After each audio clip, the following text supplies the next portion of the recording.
Nandito ako sa McDonald's, guys. Magla-lunch tayo dito.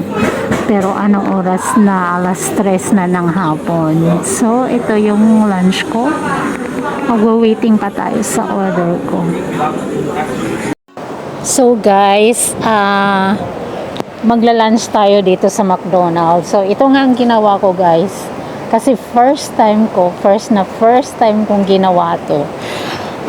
Nag-order ako sa machine. Hindi kasi ako o-order sa machine dati. Direct to the counter talaga ako. Kasi, alam mo na, takot ako magpipindot-pindot. Saka dati-rati hindi kasi talaga ako interesado kasi may counter naman. So, talaga nagtsatsaga ako pumila. So, ngayon, ginawa ko, nag-machine ako, nagtatap-tap ako. Alam mo naman, yung talagang sinusubukan ko ang sarili ko. Pag interesado ka pala, guys, matututo ka talaga. So, ang nangyari, natuto nga ako, nakapag-order nga ako, nagawa ko naman yung order ko. But then, nung nagbabayad na ako, nag-ask ako ng help, nagtawag ako ng tawag nito, guys, ng staff, itong nakadilaw. Yun, tinawag ko siya.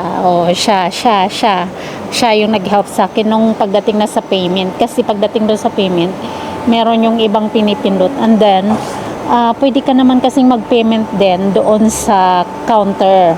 Kaya lang, naisip ko kulang yung cash ko. Then, ang pera ko kasi nasa Alipay. So, nag-asa ko ng help. Yun, tinulungan niya ako. So, nagawa ko nga yung order. So, ang nangyayari, matututo ka talaga pag talagang gustuhin mo. Pag hindi ka naman interesado, hindi talaga mangyayari.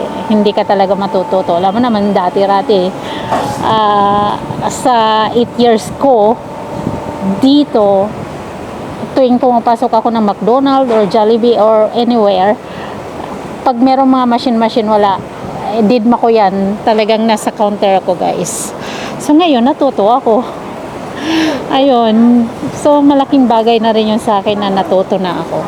Ito yung order ko, guys. Ayan. Ito yung order ko. Ayan. Large yung aking drinks na ice lemon tea. And then yung mac shaker ko na fries. Large din siya. Honey barbecue yung ating sauce dun sa mac shaker. And then yung ating nuggets na 6 pieces, chicken nuggets.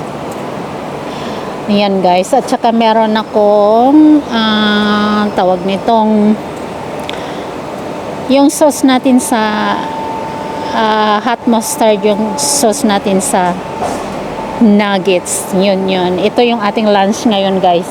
Lunch na parang dinner na rin kasi alas 3 na ng hapon. So, magsi-shake muna tayo ngayon. Dati-rati rin, nakaasa din ako dito sa mga friend ko. Mga friendship ko din ang gumagawa. As in, kain ka na lang. Ay, nako, hirap pala pagpalaasa, no? Pag interesado ka talaga naman, matututo ka rin naman pala. Ayan na, guys. Ang sarap nito. Kasi nasubukan ko na yan siya dati. Masarap siya, kaya lang iba-iba din ang flavor. Pwede ka din mamimili ng iba-ibang flavor. So, mac shaker fries tayo, large. Kaya large ang kinuha ko, guys, kasi dadalhan ko si Lola sa taas. Sa nursing home, dadalhan ko si Lola. I-share ko sa kanya to kasi marami malaki large kasi. So, at saka sinabi ko kay Lola, bababa ako, pupunta ako McDonald's, kakain ako, anong gusto mo? Gusto mo fries or ice cream? Sabi niya fries. So, let's eat, guys. Ito yung aking hot mustard sauce sa ating, ano ba to? Nuggets, chicken nuggets.